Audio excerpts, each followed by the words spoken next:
É isso aí, querido. Antes da gente falar do Cruzeiro, eu queria apresentar para vocês essa camisa aqui, a camisa da República do Cabuloso.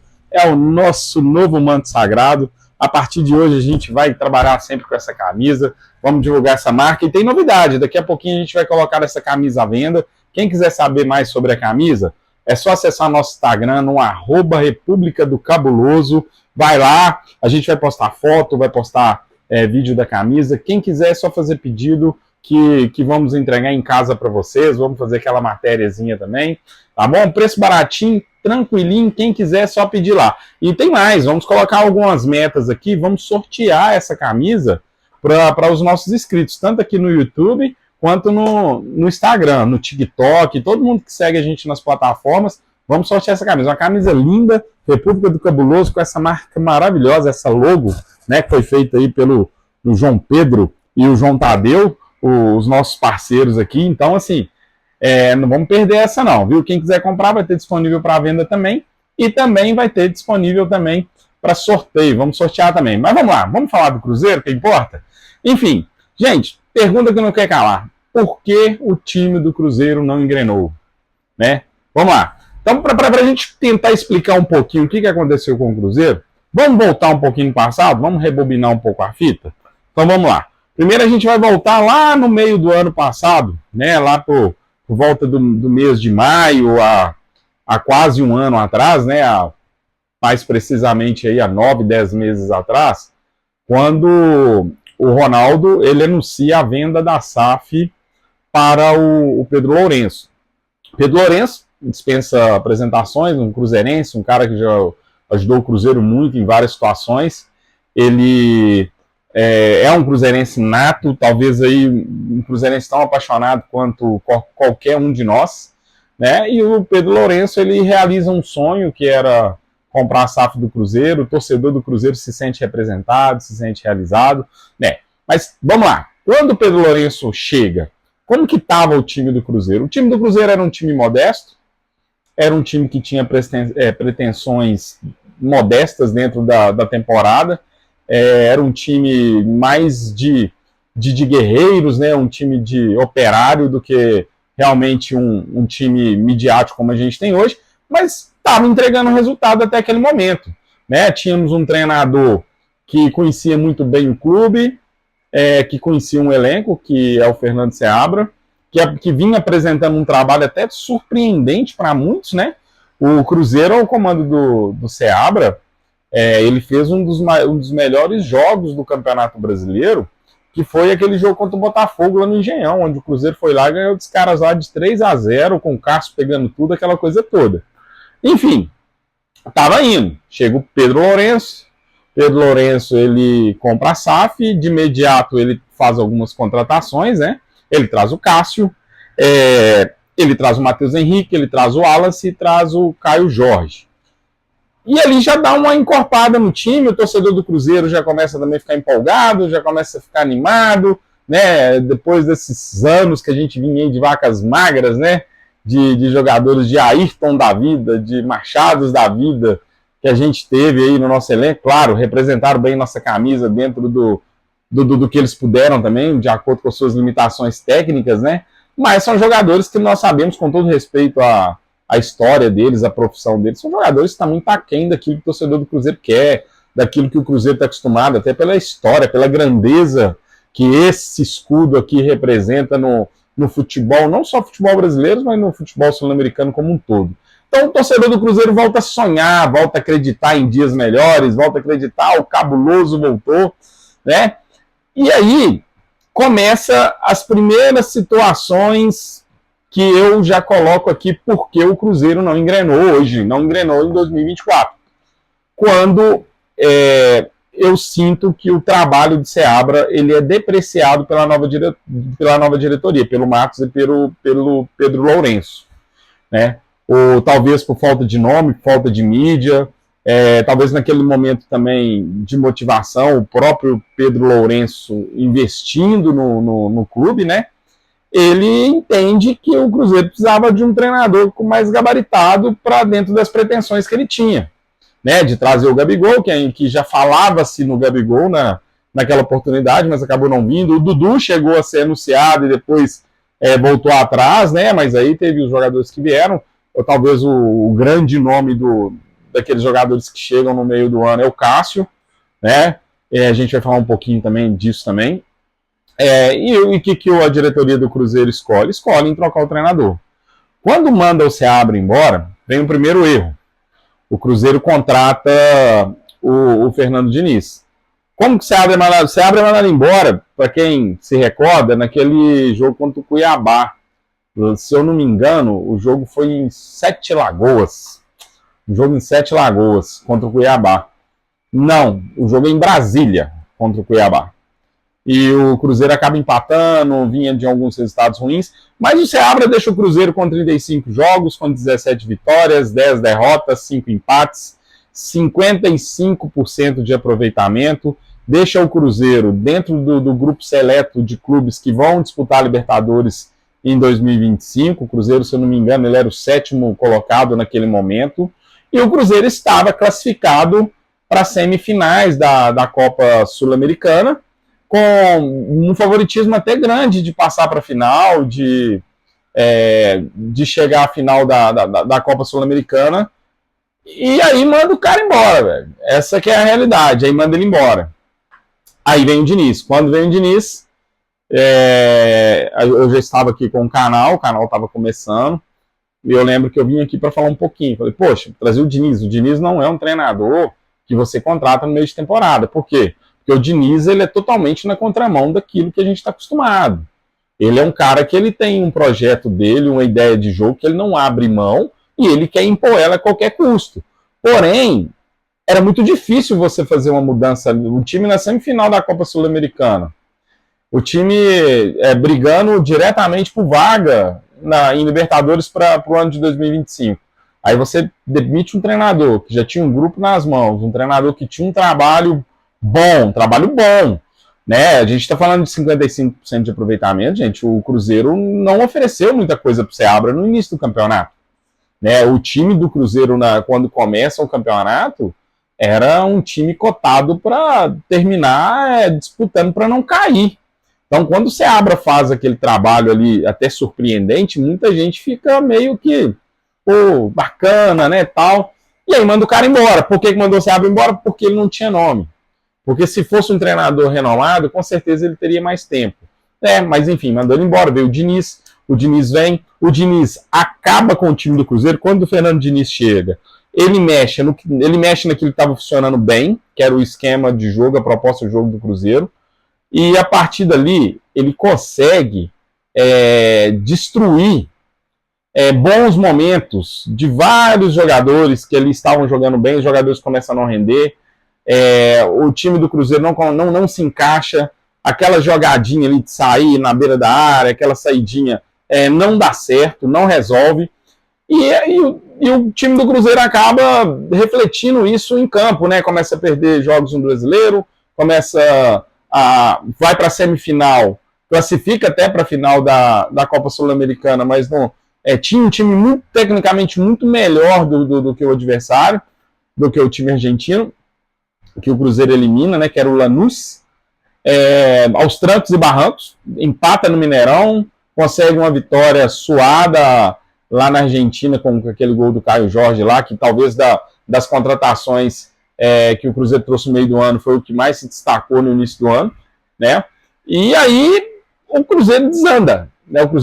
Nada mais acontece. Vamos para o Campeonato Brasileiro, o resultado não acontece, o Cruzeiro não entrega, o Cruzeiro chega na última rodada com chances muito mínimas de disputar a Libertadores de 2025, e mesmo assim chega com chances, né? E o Cruzeiro só não briga para não cair devido à gordura que o Fernando Seabra deixou na sua passagem pelo Cruzeiro, né? Então vamos lá. O que a gente enxerga com isso tudo?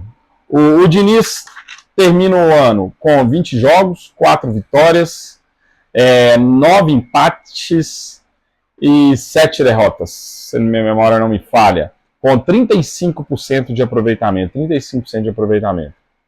É um aproveitamento de time rebaixado para a Série B. Vamos para o último jogo, o jogo em Caxias contra o Juventude.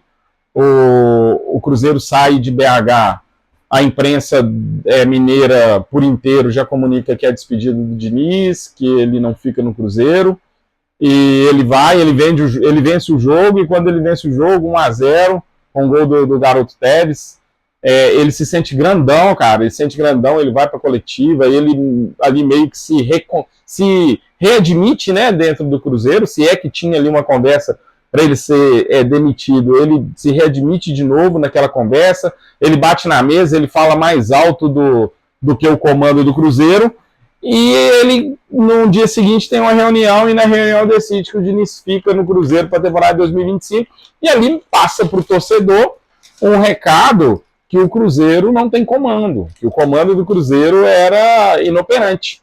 Né? Falou mais alto do que o presidente, que é o dono do clube, falou mais alto do que o CEO do Cruzeiro, que é o Alexandre Matos, e inicia a temporada 2025. Né? E aí a gente faz aí um fechamento da temporada 2024, o Cruzeiro do Seabra tem um aproveitamento de Copa Libertadores e de título de Sul-Americana, pelo aproveitamento, entrega o time para o Diniz. O Cruzeiro traz jogadores como Cássio. O Cássio não pode dizer que o Cássio é uma aposta, porque é o Cássio, né? O Cássio é o campeão mundial, campeão da Libertadores, jogou Copa do Mundo, né? Ídolo no Corinthians, mas era um jogador que estava num momento muito ruim no Corinthians, estava na reserva. E quando eu digo que o Cássio seria uma aposta para recuperar o futebol do Cássio. E meio que no início ali, o Cruzeiro consegue recuperar. O Cássio faz boas partidas naquela temporada. Até a chegada do Diniz, e o Diniz inventar que o Cássio, com 37 anos, tem que jogar com os pés. Que ali foi o cúmulo do absurdo. E quando isso acontece, o Cássio cai de produção, ele perde confiança, e vários fatores ali, e ele começa a tomar uns gols bobos. O Cássio fica muito mal fisicamente, fica nítido com os gols que o Cássio começa a tomar, que o problema é físico, o problema do Cássio é físico. Então, tem o Wallace chega pesado, muito fora de forma, aí tem aquela desculpa que ele veio de um final de temporada na Europa, mas ele não entrou em forma até hoje, o cara em campo parece um guarda-roupa, lá com quase 2 metros de altura, mobilidade muito pouca, né? Um cara que, se você for nas redes sociais aí ouvir o pessoal falar dele, fala que tem gente que fala que ele é melhor do que o Romero, tem gente que fala que ele merece a oportunidade de ser titular, mas a oportunidade que ele teve de ser titular foi lá na final da Sul-Americana, e a gente sabe o que ele fez, né? Entregou a paçoca lá, dando um gol pro Racing. Até hoje, né? Estamos aí já caminhando no final de fevereiro, teve várias oportunidades, não consegue entrar em forma e não consegue entregar tecnicamente o nosso volante Wallace. Né? Quando ele vem também, eu também era um que até disse em alguns momentos, poxa, esse cara vai colocar o Lucas Romero no banco, mas é difícil. Pelo contrário, eu acho que hoje o Lucas Romero é o titular absoluto, e eu até coloco o Lucas Silva à frente do Wallace para um substituto imediato aí de qualquer um dos volantes que precisar ficar ausente, né, por cartão, contusão e etc. Enfim, aí a gente tem o Caio Jorge, esse se entrega, esse chega, ele entrega resultado, é um bom menino, um bom jogador, fez gols em todas as fases da Sul-Americana. Talvez, se eu não me engano, parece que foi dito que ele é o único jogador que conseguiu fazer gol em todas as fases desse torneio. Né? Então, o cara que escreveu o seu nome aí na competição importante, mas o objetivo maior, que era o título, acabou não acontecendo, né?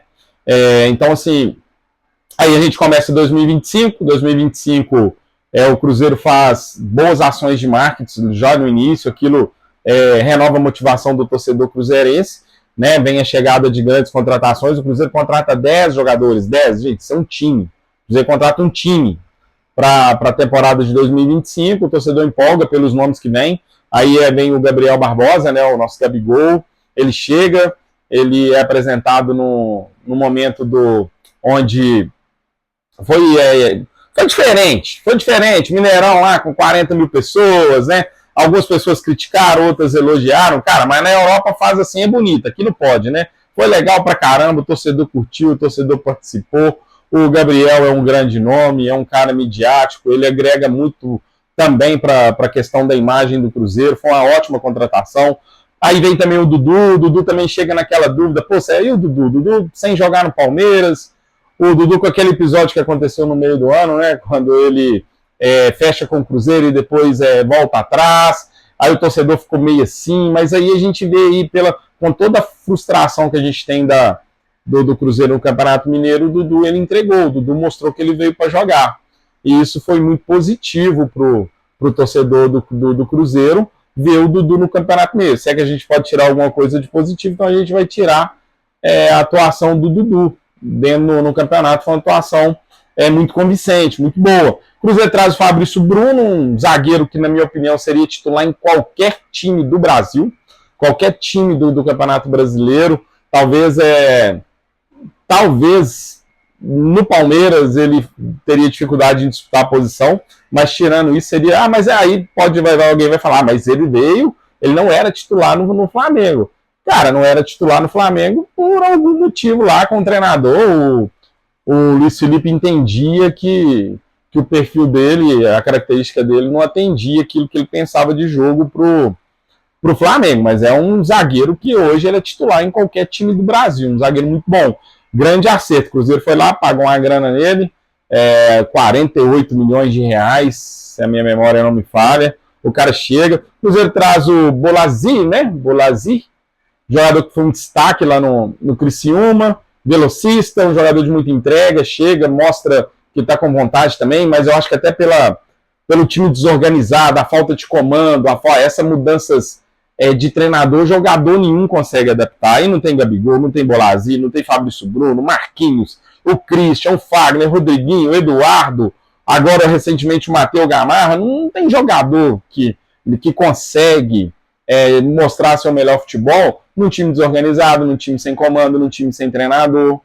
E isso atrapalha demais. O Cruzeiro começa a temporada com o Diniz, nada evolui, passa-se os jogos, pré-temporada nos Estados Unidos, tudo que você imaginar, e nada evolui. E até que um momento que fica insustentável a permanência do Diniz, e o Cruzeiro realmente decide definitivamente dispensar o Fernando Diniz, coisa que deveria ter feito lá na última rodada, lá no Rio Grande do Sul, lá em Caxias, já deveria ter demitido ele, aí deixa para demitir ele aqui já com o Campeonato Mineiro em andamento. Aí a gente tem o Wesley Carvalho, que é o auxiliar técnico fixo do Cruzeiro, que assumiu o time de forma interina. Ele faz 4 jogos no estadual, aí é interino, mas conta como treinador do Cruzeiro, porque ele fez 4 jogos. Gente, nós estamos falando do Campeonato Mineiro, que são 8 jogos na primeira fase, 8 jogos na fase classificatória. Então, se o Wesley Carvalho ele assumiu o clube em 4 jogos, ele jogou 50% da primeira fase. Então, ele teve uma participação muito ativa na campanha do Campeonato Mineiro. Né? Ele meio que tenta colocar um pouco da ideia dele, mas a gente sente também, talvez, aquela insegurança, um pouco tímido, até porque o Cruzeiro, já nos primeiros jogos, no primeiro jogo sob o comando do Wesley, o Cruzeiro já anuncia um acerto, um acordo com o Léo Jardim, e aí talvez ele fique naquela timidez, naquele receio, até também por não ser um treinador também fixo, né? E ele faz ali o básico, feijão com arroz. Até acho que o Cruzeiro faz um bom jogo contra o América na fase classificatória, quando o Cruzeiro empata 1-1. Alguns erros que o Cruzeiro cometeu, eu faço a leitura que é herança da época do Diniz também, como o primeiro gol do América ali, antes de 1 minuto de jogo, numa tentativa de saída de bola com o Lucas Romero, ele acabou errando o passe, e o jogador do América acabou aproveitando e fazendo o gol. E depois daquele ali só deu o Cruzeiro massacrou a América, não teve competência para transformar a pressão em gols, né, as finalizações em gols, mas o Cruzeiro ali mostrou que estava com uma postura diferente. Eu já vi o Cruzeiro jogando com a bola média mais vezes, às vezes bola longa também. Vi os 2 volantes do Cruzeiro pisando mais na área, tanto é que o gol do Cruzeiro ele foi do Matheus Henrique, que é um volante, né, que foi uma grande contratação do Cruzeiro também, um jogador muito proativo, um jogador que entrega bastante, muito bom também tecnicamente. e ele com o Wesley Carvalho ele rende mais, porque o Wesley Carvalho dá ele mais liberdade para chegar um pouco mais perto dos meias, para pisar na área, e isso para um volante que tem a característica do Mateuzinho, né? É muito importante, para ele é muito importante, né? Lembra muito, não estou comparando, tá, gente? Salvo comparações, eu estou dizendo o estilo de jogo, é um cara que pisa muito na área, ele lembra muito o Ricardinho, arrisca fora da área. O Ricardinho, para quem não se lembra, para a galera mais nova que está assistindo a gente, foi o apelidado aí pelo nosso saudoso e honroso Alberto Rodrigues como Mosquitinho Azul, né? Um jogador que até hoje ele é recordista no Cruzeiro, com um atleta profissional com o maior número de conquistas pelo Cruzeiro. Ele foi titular no Cruzeiro ali no meados da década de 90 até o início da década de 2000. Se eu não me engano, ele foi no profissional do Cruzeiro de 95 a 2002, né, como titular ali, ganhou Copa do Brasil, Libertadores, Recopa Sul-Americana. Teve uma carreira incrível, o Ricardinho, e eu vejo o Mateuzinho, o estilo de jogo dele lembra muito o estilo do Ricardinho, isso é muito bom, né? Um jogador nos anos de hoje do futebol, a gente tem um jogador com essa característica, é bem legal, é bem interessante, né? E aí, bem, vamos lá. O que acontece aí? Acontece o clássico contra o maior rival, o Atlético. O Cruzeiro perde o clássico, aí talvez seria meio que fora da curva, né? Uma situação meio fora da curva, porque o Cruzeiro perde o Gabigol logo aos 28 minutos do primeiro tempo. O Cruzeiro joga 70% do jogo com um jogador a menos. A gente sabe que o clássico já é um jogo equilibrado por si só, e quando você joga com a menos, as forças acabam ficando desiguais, né? E o Cruzeiro tem muita dificuldade de incomodar o Atlético, até por falta de plano de jogo também. O Cruzeiro não tem alternativa para chegar no adversário, não incomoda o adversário em momento nenhum. O Atlético fez um gol com um jogo, né, com muita segurança, com muita propriedade, também mérito do time deles, mérito do treinador deles também, que soube explorar essa deficiência que o Cruzeiro apresentou de jogar com a menos. Aqui agora também não vou entrar no mérito que a expulsão foi justa, que não foi, que o outro jogador do Atlético deveria ser expulso, até porque já passou, e águas passadas não movem moinho, né? A gente está aqui fazendo uma análise do que vem o Cruzeiro desde o ano passado para cá, para a gente entender o que a gente pode esperar do Cruzeiro daqui para frente. Essa é a ideia, né? E o Cruzeiro perde o clássico, e aí o Cruzeiro, a gente sabe que clássico é assim, quem ganha ganha um dia de sol, e quem perde ganha uma semana de tempestade. O Cruzeiro entra na tempestade, acaba que não dá muito tempo para recuperar. O Cruzeiro tem um jogo contra o Democrata logo em seguida e perde para o Democrata, que brigava contra o rebaixamento no Campeonato Mineiro. E a partir dali as coisas desandam no Cruzeiro. O Cruzeiro vai muito enfraquecido para a semifinal, e já com o Léo Jardim. O Léo Jardim estreia nesse jogo contra o Democrata, poupa alguns jogadores, ele é mais para conhecer. Depois ele ganha uma semana para trabalhar com o time principal. Vai pro primeiro duelo contra o América, um jogo no Mineirão. Na minha opinião, o Cruzeiro foi melhor que o América nos dois jogos das semifinais. O Cruzeiro propôs o jogo, mas era notável. Ali era nítido que era um início de trabalho, véio. Não tem como. Vou pegar uma água aqui, gente, ó. Mas não vamos parar, não. Vamos continuar. Ali era nítido que era um início de trabalho, né? Como se o Cruzeiro tivesse começado. O Cruzeiro começou do zero, não é como se tivesse começado do zero. Começou do zero, os jogadores conhecendo o trabalho do novo treinador, e as coisas começaram não se encaixaram como o torcedor queria. Aí pega o América, que tecnicamente é um time muito inferior ao time do Cruzeiro, é um time ruim, né? Eu sou capaz de apostar que o América ele perde o Campeonato Mineiro, infelizmente ele perde o Campeonato Mineiro, e aposto também, se o América não se reforçar e não mudar alguma coisa, esse time do América também é um time que vai continuar mais um ano na Série B, porque é um time ruim, é um time que ganhou do Cruzeiro, mais pela incompetência do Cruzeiro, pelo time inoperante que o Cruzeiro foi nos dois jogos, do que pela sua própria competência. O Cruzeiro tinha mais posse, mas não tinha qualidade para chegar. Como eu disse no início da live, alguns jogadores acabaram perdendo muitas suas condições técnicas, caindo muito de produção, e devido ao treinador que aqui estava também, né, o saudoso Fernando Diniz, esse aí, ó, Esse aí já entra na minha lista de um dos piores treinadores que passaram pela história do Cruzeiro. Ó. Ele vai entrar lá na mesma caixinha que eu coloquei o Igor Rothman, o Paulo César Carpegiani, o David. Ele vai entrar nessa caixinha também como um dos piores treinadores que eu vi treinar o Cruzeiro, Moza, e aí vai, né? O outro lá também, o Conceição. Nossa, é muita gente ruim que já passou por aqui também, né?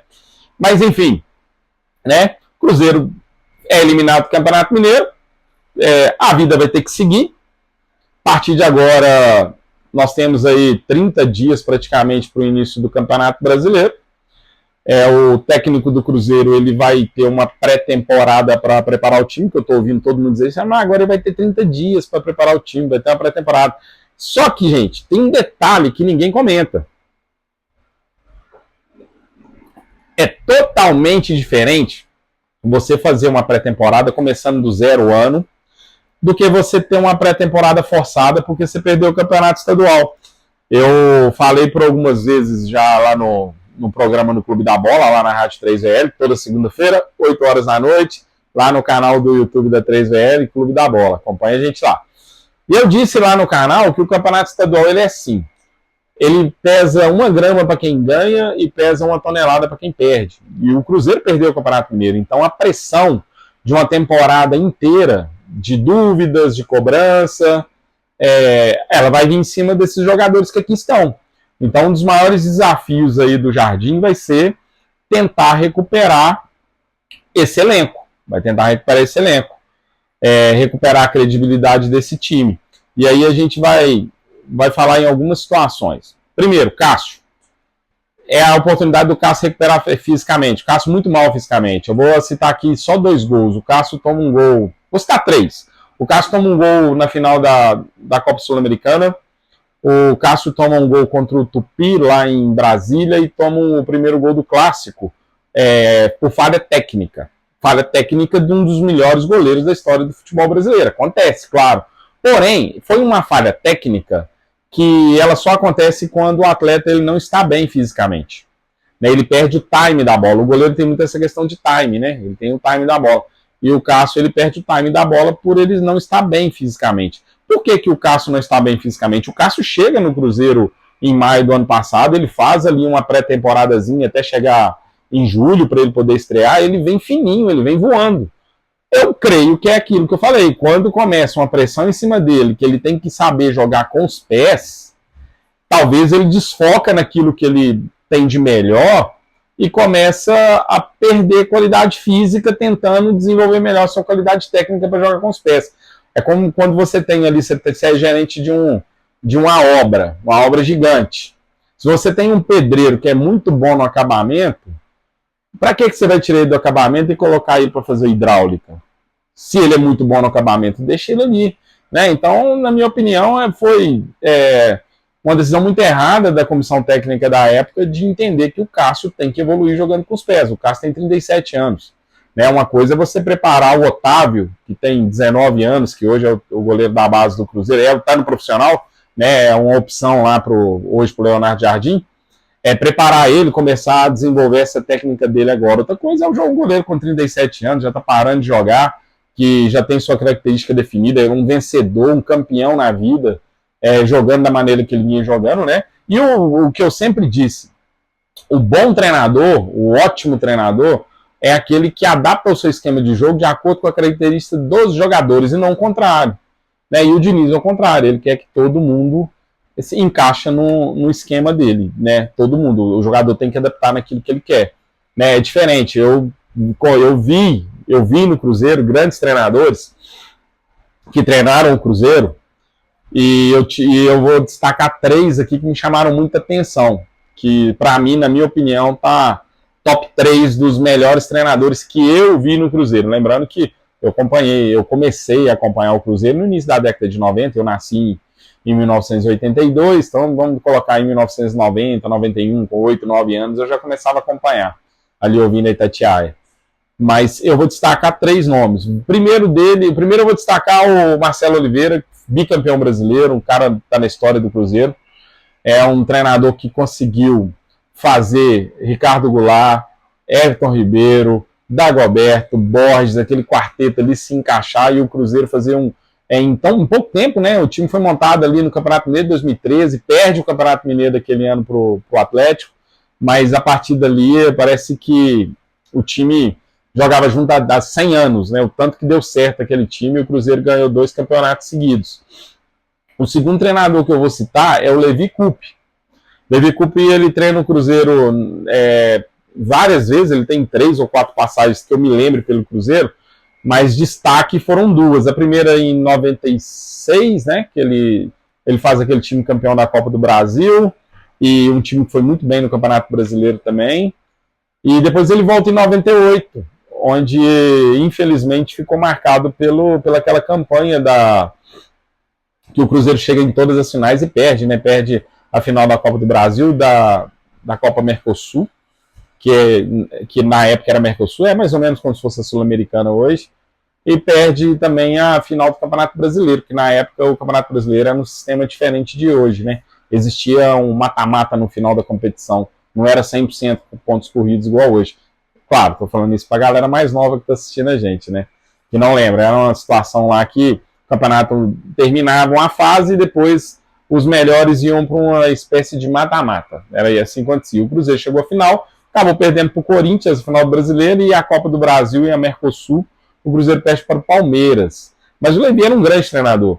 E o Levi falava isso, que o jogador, que o bom treinador é aquele que adapta a melhor entrega do seu jogador. E o Cruzeiro tinha um grande time também, né? Aquele time que tinha o Miller, Fábio Júnior, Marcelo Ramos, Valdo, desse de 98, né? Em 96 lá com Palinha, Roberto Gaúcho, Nonato e Companhia Limitada. E o treinador também que não pode faltar, que para mim é meu ídolo, para mim o maior treinador da história do Cruzeiro, e vai ser para sempre, pelo visto, é o Vanderlei Luxemburgo, né? Naquele time de 2003.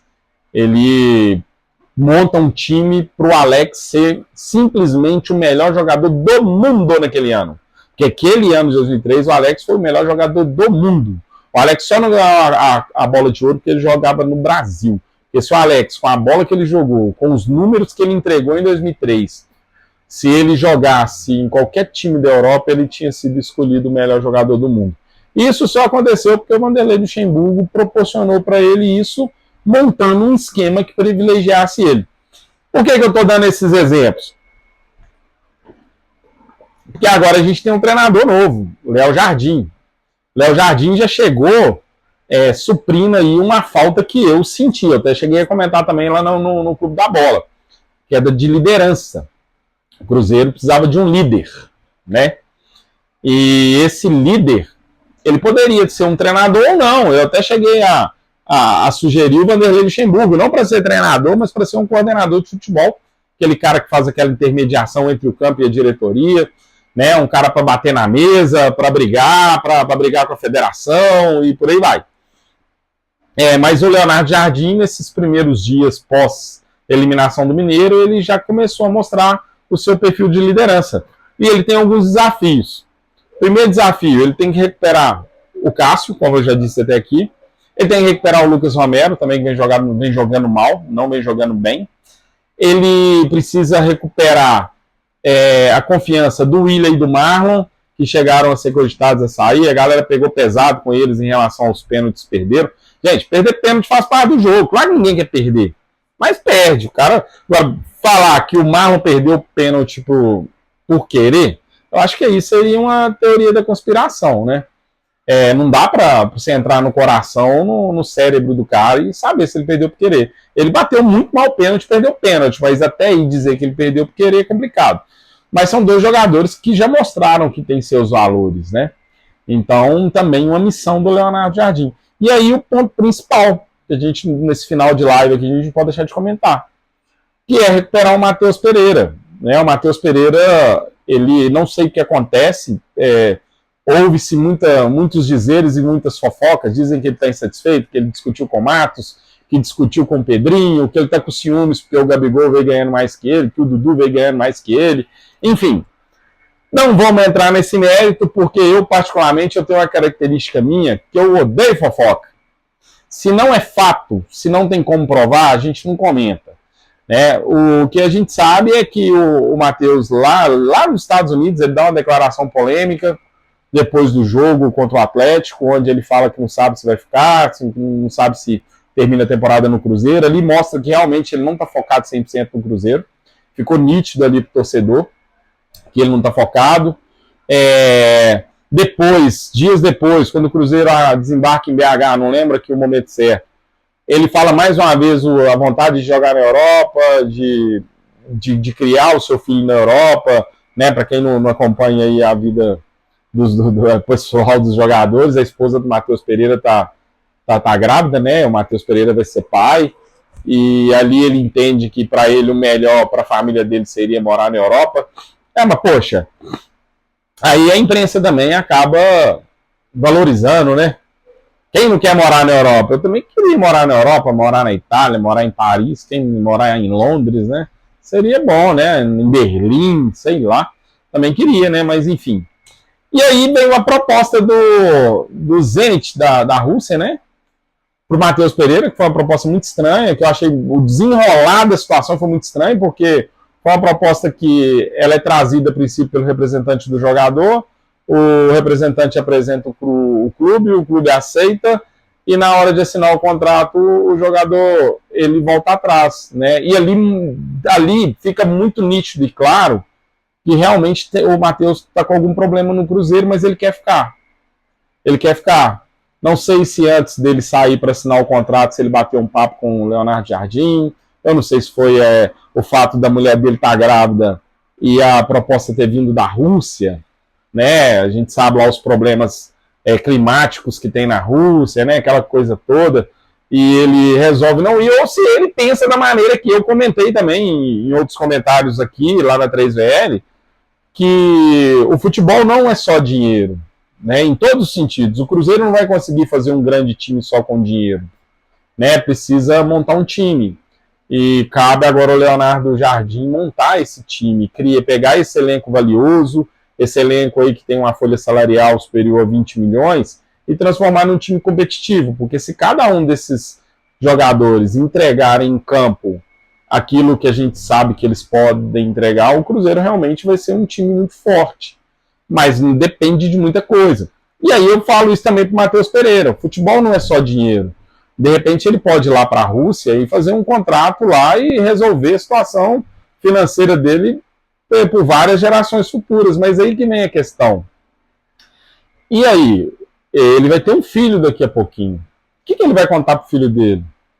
Que até agora o Matheus Pereira não tem muita história para contar. Até agora, né, ele jogou na Inglaterra, num time mediano, ninguém lembra dele lá mais, foi pro Oriente Médio, dele ninguém lembra lá mais, e ele tem a grande oportunidade da vida dele de fazer história no futebol. Porque dinheiro ele já ganhou, ele é um jogador profissional, um jogador renomado, é um jogador que fez bons contratos, mas ele não tem uma história no futebol. O Matheus Pereira, se ele parar de jogar a bola hoje, ele não tem nada para contar. Ele ganhou o quê? Ele jogou onde? Então ele tem uma grande oportunidade da vida dele também de fazer história no maior clube do estado de Minas Gerais. No clube mais vitorioso do estado de Minas Gerais, num clube que está com um projeto de investimento que com certeza vai dar certo. Não estou dizendo que o time vai encaixar esse ano, que vai dar certo esse ano, mas vai dar certo. É questão de tempo. Mas no Gabigol não vai dar certo. Não sei. Mas se o Gabigol não der certo, manda embora, troca, negocia e traz outro. Mas uma hora vai dar certo, porque o Cruzeiro tem bons profissionais na sua gestão e tem dinheiro para investir. Então uma hora vai dar certo. Eu não sei se vai ser esse ano, eu não sei se vai ser com esse elenco, mas uma hora vai dar certo. Ok? Uma hora esse time vai dar certo, vai encaixar e o Cruzeiro vai voltar a ser o Cruzeiro que todo cruzeirense acostumou a ver, aquele Cruzeiro vitorioso, aquele Cruzeiro disputando títulos, disputando as posições de cabeça no Campeonato Brasileiro, jogando Libertadores. Isso aí vai ser questão de tempo, né? Perdemos o Campeonato Mineiro, triste, muito triste, mas não é o fim do mundo, né? Vergonha demais, muito vergonhoso, principalmente você ser eliminado pelo América, que é um time, como eu disse, tecnicamente muito ruim. É um time que só o Gabigol, só o salário do Gabigol paga o time do América todo, ainda sobra troco para bala. Um time que tem nem torcida, com todo respeito ao América, O América não tem ativo em Belo Horizonte hoje 5 mil torcedores, gente. A gente está falando com a América, se a gente for fazer um ranking das maiores torcidas do estado de Minas Gerais, o América fica atrás de pelo menos uns 30 clubes amadores. Amadores. Que é um time que não tem torcida, a gente sabe que não tem, é um time que vai chegar à final e vai perder, como sempre, perde a final para o Atlético. Então foi vergonhoso o Cruzeiro ter perdido para o América. Mas, como diz o nosso Ronaldo Fenômeno, torcedores, calma, calma. O momento agora, eu acho que já passou aquela raiva, que a gente fica ali puto da vida mesmo, quando a gente perde uma semifinal, principalmente da maneira que foi, nos pênaltis. Mas já passou, agora já era, não adianta mais.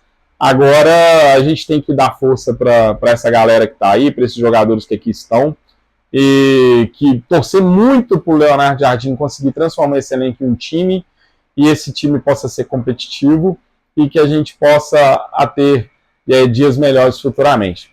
Beleza? Mais uma vez, ressaltar para vocês aqui, ó, a camisa. Eu não sei se vocês vão conseguir ver. A camisa aqui, ó. Eu vou deixar a foto lá depois. Ela tem atrás também. Então, depois eu vou deixar a foto, vou deixar lá para vocês. Nós vamos comercializar essa camisa sob encomenda, tá? Quem tiver interesse, chama a gente lá no direct do Instagram. Camisa muito bonita, República do Cabuloso. Precinho camarada aí para os primeiros. E a gente também vai sortear. Tá? Hoje, a gente vai até soltar aqui as regras do sorteio. Vai ser o seguinte: hoje o Instagram da República do Cabuloso, né? Lembrando que o nosso projeto é um projeto novo, começamos ano passado. Hoje nós estamos com aproximadamente 170 seguidores lá no Instagram. Eu vou sortear essa camisa aqui para todos os seguidores quando a gente atingir 300 seguidores. Atingindo 300 seguidores, vou sortear uma camisa. Vai ser sob encomenda. Por que vai ser sob encomenda? Porque eu não sei quem ganhar se ganhar uma moça, né? A gente vai fazer lá o modelo Baby Look para a moça e vai mandar para ela, vai entregar na casa dela lá, ou a gente, dependendo onde que ela morar, a gente leva pessoalmente, ou a gente manda pelo correio, mas a gente vai entregar na casa dela. Se for um rapaz, né? For um rapaz grandão, igual eu, assim, pá, um GG, vamos mandar fazer uma GG para o rapaz. Se for um rapaz ali mais do tipo academia, gosta de vestir um M, nós vamos mandar fazer um M. Então, vai ser sob encomenda. Chegamos a 300 seguidores, vamos sortear uma camisa para um dos seguidores. No canal do YouTube, a mesma coisa. Viu? No canal do YouTube, a mesma coisa. Quando a gente chegar aos primeiros 300 inscritos, a gente faz um outro sorteio da camisa lá para os inscritos também. Quando a gente chegar a 500 inscritos, nós vamos sortear uma camisa, duas camisas dessa e um par de ingresso para um jogo do Cruzeiro no Mineirão, pelo campeonato aí eu não sei, porque eu não sei que dia que a gente vai chegar a 500 inscritos no YouTube, né? Aí pode ser sul-americana, pode ser brasileiro, né? Se a gente chegar a 500 esse ano, então a gente sempre vai estar tendo esses sorteios, tá bom? Muito obrigado a todos, feliz carnaval, aproveitem com juízo e com moderação. Se for dirigir, não beba, se for beber, não dirija, tá? Tenham juízo, cuida da vida de vocês e em primeiro lugar vem Deus e família, acima de tudo. Um abraço.